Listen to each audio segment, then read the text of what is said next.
কিয়ামতের দিন এই সন্তান মা বাবার বিরুদ্ধে আল্লাহর আদালতে অভিযোগ দায়ের করবে, এই যুবক নামাজ পড়ছো নি পড়ি নাই, রোজা রাখছো রাখি নাই, হালাল খাইছো খাই নাই, কেন?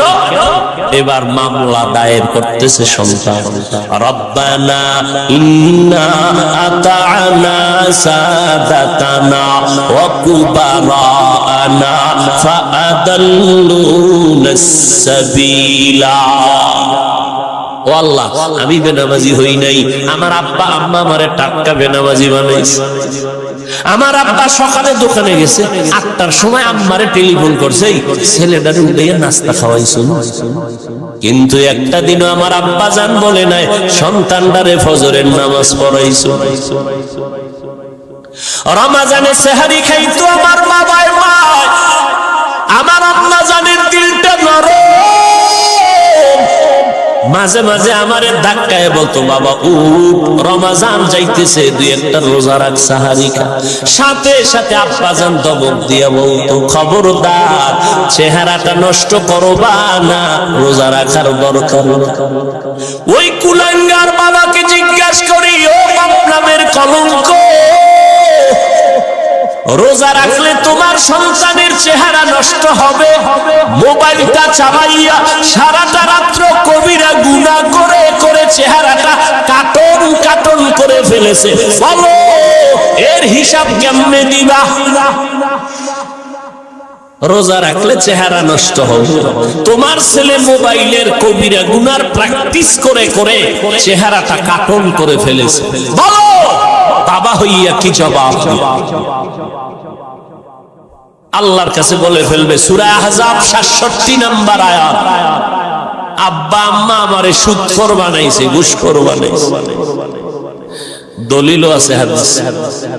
ক্বালান নবী সাল্লাল্লাহু, ভাত খাই না এখন, খুব কষ্ট হইতেছে কথা বলতে, শেষ দিক সীমানায় না যায়, শেষ করি কেন?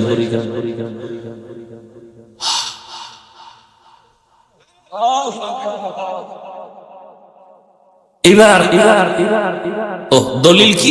ক্বালান নবী সাল্লাল্লাহু আলাইহি ওয়া আলিহি ওয়াসাল্লাম, মা মিন মাউলুদিন ইল্লা ইউলাদু আলাল ফিতরাহ ফাআবাওয়াহু হাউবিদানিহি আও ইউনাসসিরানিহি আও ইউমাজ্জিসানি ইলা আখিরিল হাদিস। ভাইরা আমার, পাগলের মতো দৌড়াইতেছি, একটা বিশাল বড় রাজনীতির দল করব, কয়েক বছরের মধ্যে আমি দেশ চালানোর সরকার হব, তাই না? আমি সরকার হব, এই জন্য চিল্লাইছি, আন্দাজে ঠিক। পায়ে ধরে ধরে ধরে ধরে সারা দেশের মানুষকে বুঝাই, ও যুবক, কেন এত বৈপরীত্য ভাব, কেন এত দূরত্ব রে বাবা? তোমার আমার কালেমা এক, কোরআন এক, আল্লাহ এক, নবী এক, কাবা এক, ধর্ম এক। পাঁচকল্লি টুপি মাথায় দিয়ে তো কোনোদিন বললাম না, পাঁচকল্লি যারা মাথায় দিবে না তোমাদের গুনাহ হবে। কওমি মাদ্রাসায় লেখাপড়া করেছি, কোনোদিন তো আলিয়ার বিরুদ্ধে বললাম না, স্কুল কলেজের বিরুদ্ধে বলি নাই, এমনকি বলি নাই কওমিতে না পড়লে গুনাহ হবে।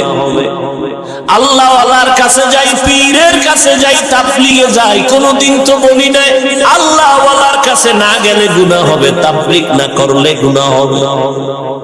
এই এত কষ্ট করি, খানা নাই, ঘুম নাই, দিন নাই, রাত নাই, এত কষ্ট করি বাবা, একমাত্র দুইটা স্লোগান সবার কলিজার মধ্যে ঢুকাইতে চাই, দুইটা স্লোগান। ও জাতি, জমিনে যতদিন বেঁচে থাকবা গোলামি করবা আমার আল্লাহ, দুনিয়াতে যতদিন বেঁচে থাকবা আদর্শ মানবা মদিনাওয়ালা নবী।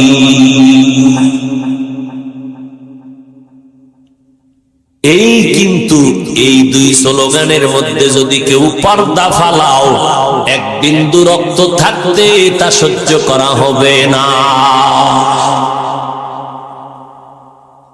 এক বিন্দু সহ্য করা হবে না রে ভাই।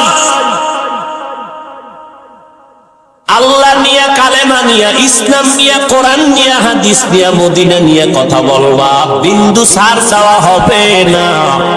এই জমিনে আমরা আহলে হক বেঁচে আছি, বাতিলের কোনো দিন এই ময়দানে নামতে দেয়া হবে না।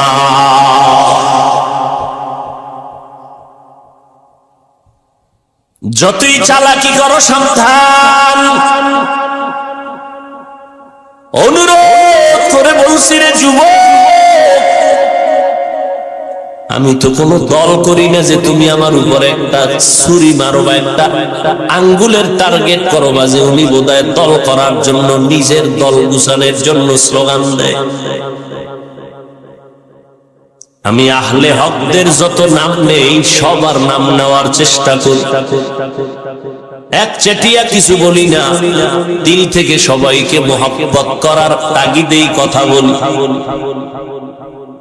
কিন্তু খবরদার, আমার বিরোধিতা যত করো, বিন্দু থেকে বিন্দু কোনো জবাব নাই, আফসোস নাই। তবে আল্লাহ নিয়ে, ইসলাম নিয়ে, কোরআন হাদিস নিয়ে, নবী নিয়ে কথা বললে এই বিষয়ে জবানকে বন্ধ রাখা যাবে না। কারণ আমরা বাতিলের গোলাম না, আমরা বানরের বংশধর না, আমরা আদমের বংশধর।